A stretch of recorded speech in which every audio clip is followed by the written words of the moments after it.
So, ito try natin yung top 4 favorite foods ko dito sa Shimen. Masarap. Ang mahal So, kasing laki siya ng mukha ko. And then, mas malaki pa siya sa mukha ko. Hi, guys! Ay, video. A day in my life as a tambay in Taiwan. So, let's go! Punta tayo sa Shimen. February 8 ngayon. Chinese New Year na bukas. So, ngayon, gabi, Chinese New Year's Eve. Dahil hindi naman tayo mga Taiwanese or Chinese, gagala na lang tayo. Chup! And dahil naghihintay tayo na ngayon ng bus. So, papuntang Shimen, magte-take lang tayo ng bus. And hindi tayo mag-MRT kasi pagkalabas mo ng bahay namin, bus station na agad, bus stop na agad. Ayun na yung bus, tara na. So, ito yung bus na papuntang Shimen, 307. And we will use Easy Card para sa pamasahe natin.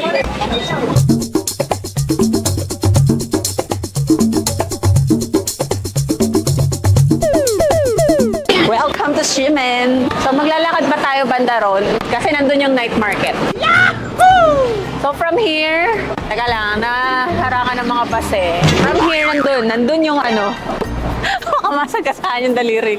Oh, shit! Andun yung Shimen night market. Tatawid tayo doon. Mag-picture tayo doon. Hi guys! Dito tayo sa Shimen. Chinese New Year ngayon, so maraming decoration ng Chinese New Year. Nabubulil-bulil na ako. Ang lamig. Chinese. Ayan! Nandito tayo doon! Oh, look! Hello! Nadi-picture mo ako. So, huwag niyong kalimutan mag-picture dito kung nandito kayo ng Chinese New Year.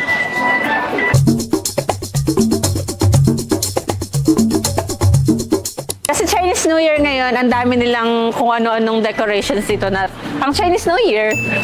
Dito lang yan naman sa Shimen.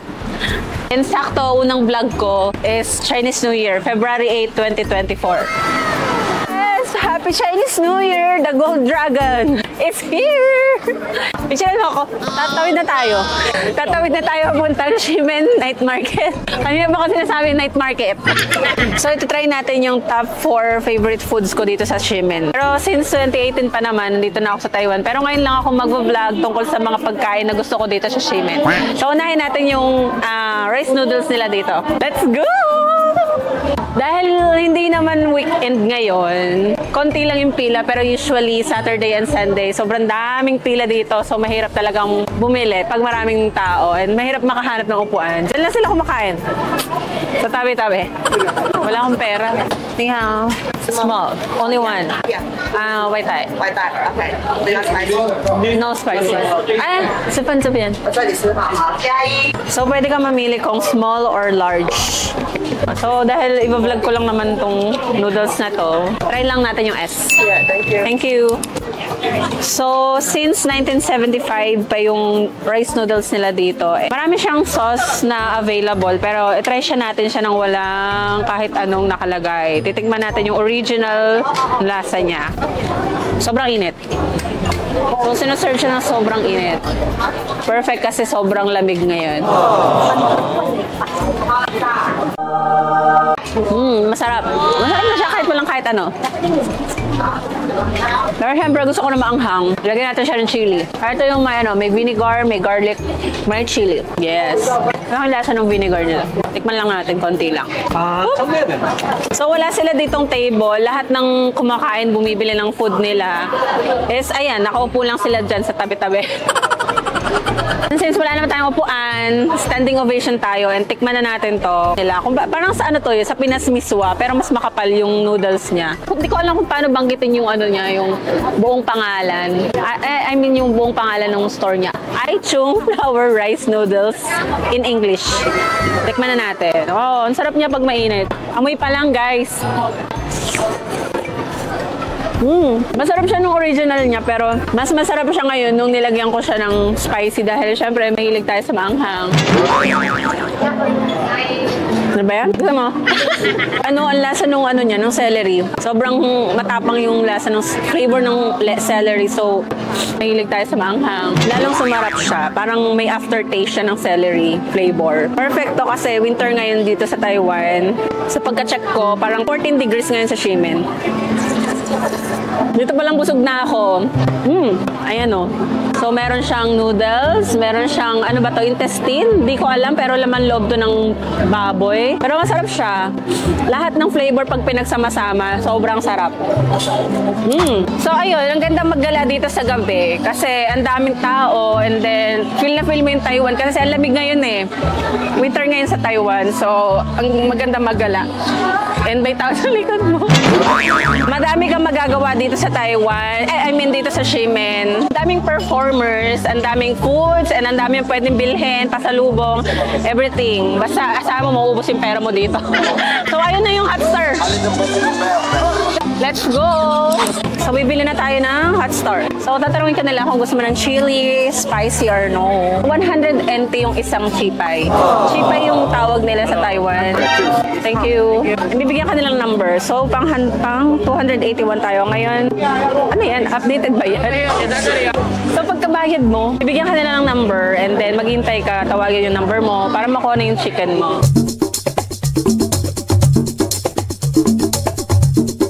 Try natin yung fruits on sticks nila with sugar, coated with sugar syrup. Ay, iga, saga. And saga. 140. 140, wait. Ang mahal ah. 140. So, meron ako ditong grapes and strawberry. Hindi ko alam kung anong unahin ko kasi pares kong favorite. So, ito yung unahin muna natin to.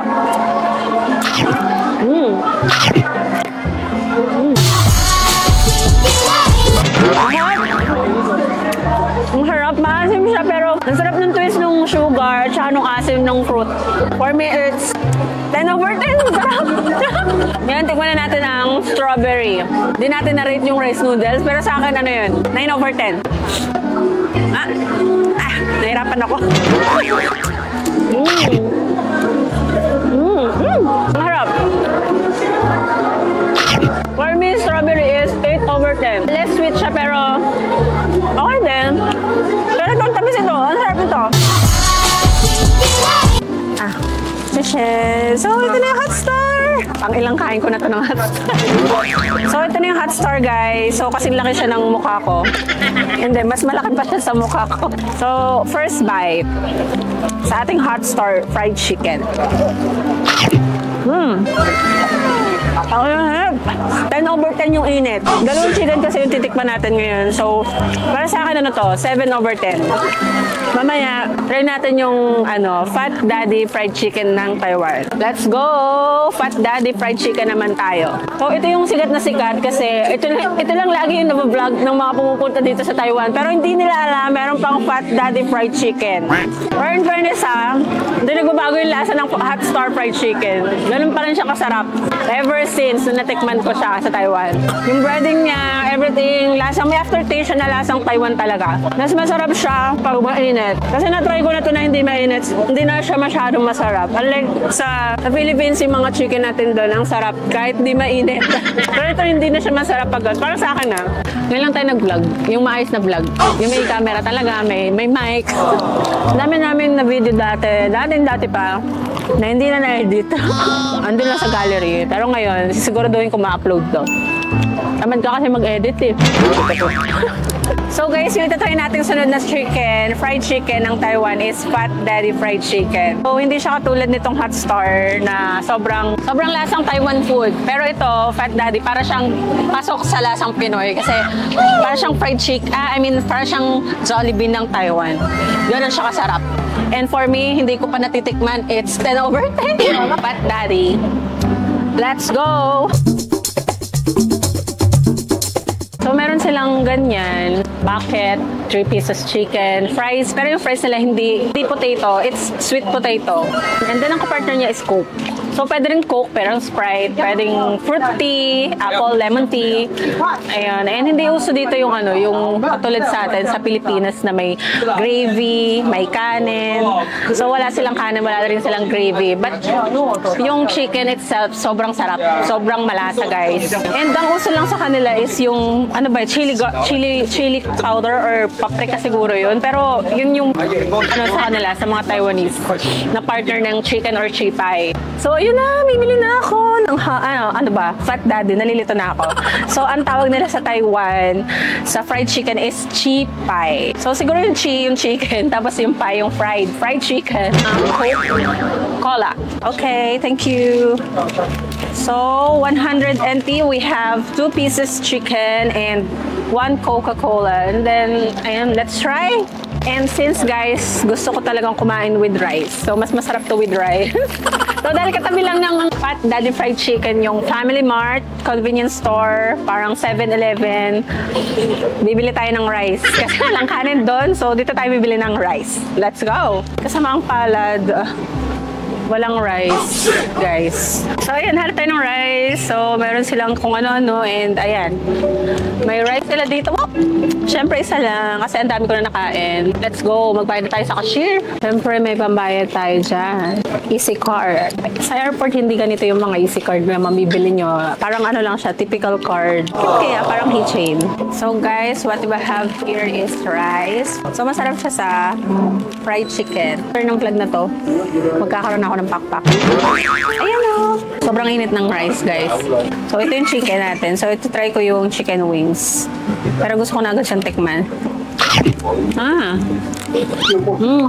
Harap talaga. Ano to? 11/10. Guys, kung gusto nyong bumalik ng Taiwan or hindi pa kayo nagpupunta, papunta pa lang kayo, let's try this one. Hindi lang hot star fried chicken yung masarap. May ganyan din sa Taiwan. Sobrang sarap. Try natin sa rice. Sobrang init ng rice. Sobrang perfect sa kanin. Alam nyo kung itatry nyo yung hot star, unahin nyo to. Para may bias na, no? Promotion ng Fat Daddy. Mas gusto ko to kasi hot star. Ewan ko, siguro dahil ang tagal ko nawala sa Philippines. So, mas gusto ko yung mga panglasang Pinoy talaga. Ang sarap niya. So, yung kanin is only 15 NT. So yun guys, tapos na tayong kumain ng Fat Daddy with rice. Yung Fat Daddy fried chicken na pinakamalapit sa Xiamen is wala dun sa loob ng night market. So maglalabas pa kayo ng night market.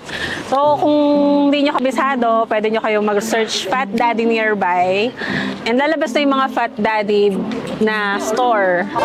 Tindahan nila dyan sa Google Maps nyo. So yun, much better research yun na lang guys. Siguro 5 minutes walk lang from Xiamen Ding night market. So ayan, walkable naman. Let's go for our next food trip. So, papasok ulit tayo ng Xiamen para sa ating drinks. Kanina pa tayo kumakain pero hindi pa tayo umiinom ng, wala pa tayong food trip na drink talaga. Hindi pa ako umiinom.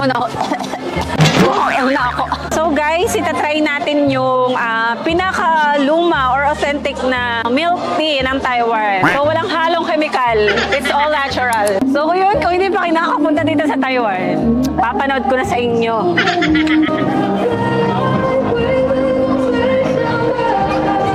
Parang kunyari lang na hindi niya kaya pero kaya niya. Guys, araw-araw talaga may nagpo-perform pero sobrang minsan lang yun to, sobrang gagaling na performers like ito siya. Chayo! Chayo!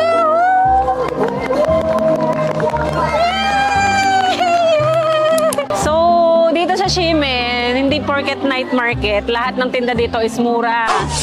Merong mura, meron ding mahal. Siyempre yung mga branded items, mahal yan. And free visa, ang dami pumupuntang turista. And samantalayin nyo na, lalo na yung mga taga-Philippines, hanggang July 2024 na lang yung free visa natin. Kung hindi pa kayo nag-Taiwan, i-plan nyo na yan. So, kita nyo yan guys, simula doon, ayun, nandun, hanggang dito, hanggang dun, yung pila. Ganyan kahaba yung pila. Para sa milk tea na yan. So, try na natin talaga. Dito na tayo sa dulo ng pila. Ayun, nandun pa yung Nakita nyo yun? Ganun. Ganun kalayo, ganun kahaba yung pila. Pinipilahan talaga. Chingfu ng milk tea. So guys, next in line na tayo. Ni hao, iga. So, number is sticker for it. Okay, thank you. So, meron silang sticker for free and 120 yung milk tea nila. So, nabawasan na yung 520 ko. I'm so sad.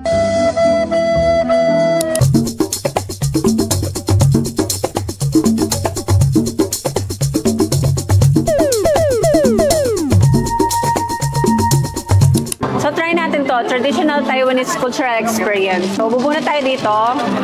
And sa dulo nito, meron siyang number. And 72. Kita ba dyan? And ibalik natin. Hanapin natin yung number 72. Ito, this one. And sabi dito, a man is not old as long as he is seeking something. A man is only old once regrets take the place of dreams. Yes, this is our Xing Fu Tang Taiwan milk tea. Kitang-kita nyo naman, no? Fresh na fresh. Yung boba, and hindi ko alam kung ano to. And tingnan nyo naman, guys. Makikita nyo, ayan talaga yung mga boba. Freshly made.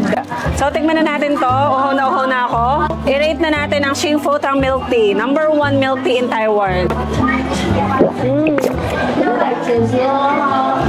Ito talaga, literal, authentic milk tea. Matitikman nyo dito sa Taiwan. Lasa mo talaga yung tea, yung tsaa, tapos may milk siya. Hindi siya katulad ng ibang milk tea na matitikman mo sa Pilipinas na puro powder and sobrang tamis, di ba? Ito, kahit maubos mo to, hindi ka mauumay. And dito sa Taiwan, all around, may basurahan. Mamimili ka kung saan matatapon, recyclable, non-recyclable. Rate natin, out of 10, 11, 10. So yun guys, tapos na yung vlog ko. Pinakauna ko tong vlog na may camera talaga, may mic, na pinaghandaan ko. So thank you talaga kasi napanood nyo. Umabot kayo dito sa dulo ng video. And so, hopefully, sa mga susunod kong vlog, i-subscribe nyo ako and follow nyo ako. And panoorin nyo ako. And yun, so food trip talaga yung naisip kong unang vlog kasi halos lahat naman, ito yung unang parang laging bina-vlog. And interesado lahat ng tao sa pagkain, kung ano ba meron dito sa Ximen. So, marami na nag-vlog, marami na rin nag-video, pero gusto ko lang ulit i-try. And mapanood nyo kung paano dito sa Taiwan, sa Ximen Night Market. And sobrang lamig, guys. And ang lamig na iniinom ko, hindi ko na kaya. So, tatapusin ko na tong vlog na to. Thank you so much for watching and subscribe and follow for more.